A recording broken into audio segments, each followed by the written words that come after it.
অনুপ্রেরণার আরেক নাম থটস অফ লেউটার ভাই। লেউটার ভাই নাকি কাউকে কপি করতে বলে নাই। ভাই আমি তো কপি করি নাই, আমি সুপারির গাছ লাগাইছি। উদ্যোক্তা হও।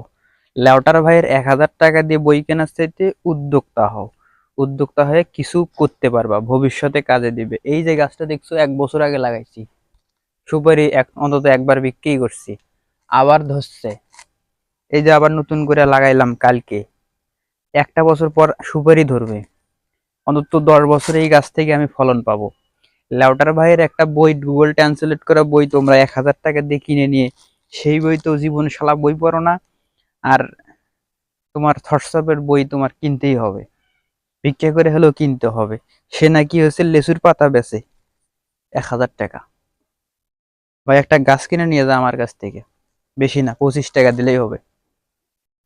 লেউটার দলেরা কি বলবো আসলে, মানুষের বুদ্ধি যখন গোয়াত আসে তখন এইরকম কিছু কর্মকাণ্ড তারা করে। ঠিক আছে, বেশি কথা বলতে নাই। হাজার হলেও ফেসবুক পেজ, ইউটিউব চ্যানেল, অনেকে আবার অনেক কুনজর দিতে পারে, কুত্তের নজরের অভাব নাই। বুঝো নাই? লেউটার ভাইয়ের কথা তো বলা যাচ্ছে না, নিজের পেজ নাই নাই, অন্যেরটাও অর্ধেক পেজে নাই। ভাই একটা পুল নিয়ে যান, উদ্যোক্তা হন, জীবনে কিছু করে খান। লেউটার ভাইয়ের পিছনে ছুটে কোনো লাভ নেই, আপনাদের বাপের পিছনে ছুটে কোনো লাভ নেই। বাপ হতে গেলে নিজের বাপের পিছনে ছুটতে হবে। ভয়েস লেউটার বাপের পিছনে ছুটে লাভ নেই। ধন্যবাদ।